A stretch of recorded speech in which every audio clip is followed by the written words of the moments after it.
The metallic scent of oil hung heavy in the air, mixed with the faint perfume that clung to Alyona's skin. The fluorescent lights overhead buzzed faintly, flickering now and then, like they were tired too. Her car, a sleek black coupe that usually commanded admiration wherever she went, sat motionless in the middle of the garage. Hood open, engine steaming faintly.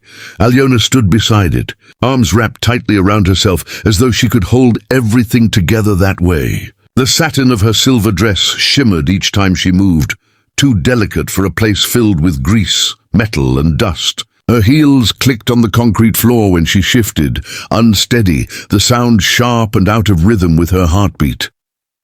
Viktor crouched by the open hood, his calloused hands moving with quiet certainty. He didn't say much, only the occasional hum of thought or click of a wrench. The sleeves of his blue overalls were rolled up to his elbows, revealing strong forearms streaked with grime. He looked entirely at ease here, in the world of bolts and fumes. Alyona looked like a lost visitor from another planet. When he finally glanced up at her, his dark eyes softened slightly. "You said it started smoking after you hit that bump?" She nodded, her throat dry. "Yes, on the highway. It was loud, like something snapped." Viktor straightened, wiped his hands on a rag and gestured for her to come closer. "You're lucky you stopped here." Another kilometer, and the engine might have gone completely. Alyona managed a faint, nervous laugh, though it didn't sound like her usual confident tone. "Lucky," she repeated. "That's one word for it." He didn't press. He turned back to the engine, adjusting a valve. The smell of fuel grew stronger. Alyona took a small step backward, steadying herself on the car's door. Her heel wobbled, and for a split second pain shot up her leg like fire. She gasped, her balance breaking. "Whoa, careful," Viktor said, catching her arm before she could fall. His grip was firm, grounding. "You okay?" She winced, nodding, but her face was pale. "My leg," she whispered. "It just gave out." Viktor helped her lean against the workbench. His gaze dropped to her right leg, where beneath the shimmer of fabric something looked off, rigid. He frowned slightly. "You hurt it." Alyona hesitated, her breath shaky. "It's nothing," she said at first, but the words felt hollow. Slowly, she lifted the hem of her dress just enough to reveal a thin, orthopedic brace running from her ankle to mid-calf. It glinted under the light. "I had surgery a few months ago," she admitted softly. It was supposed to be healed by now. For a moment, silence filled the garage, thick and uncomfortable. Viktor didn't look surprised, just thoughtful. "You shouldn't be driving long distances," he said gently. "I had to," she replied. Her voice was brittle, defensive. "I can't stand depending on people anymore.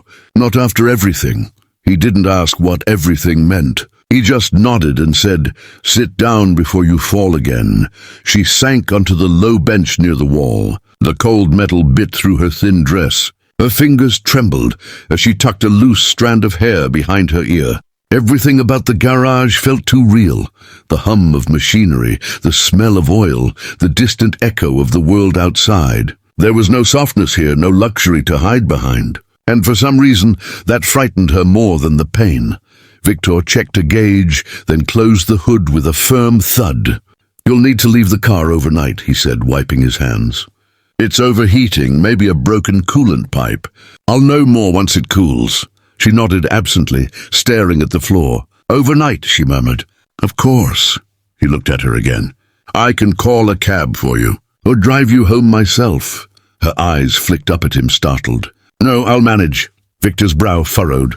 "You can barely stand. It's no trouble."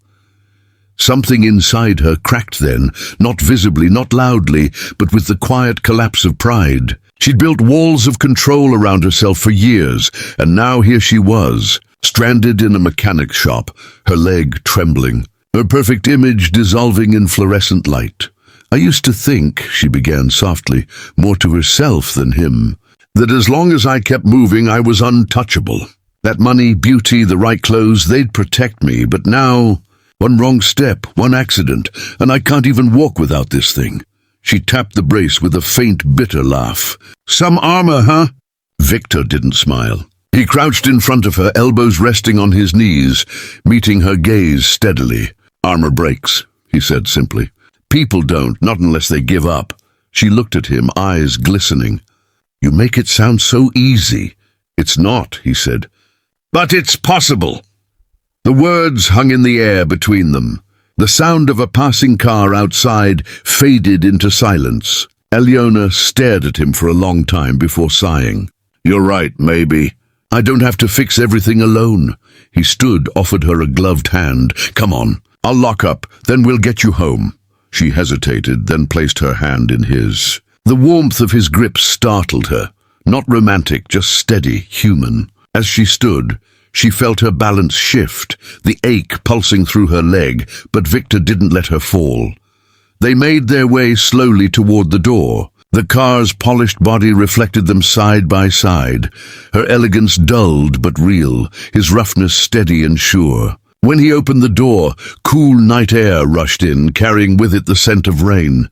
Alyona drew in a deep breath. For the first time in months, it didn't feel suffocating. She glanced back at the car, then at Viktor. "Thank you," she said quietly. He shrugged, a small smile tugging at the corner of his mouth.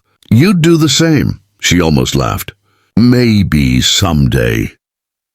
And together they stepped out into the night, two strangers bound not by circumstance or class, but by the simple act of being there when the other needed it most.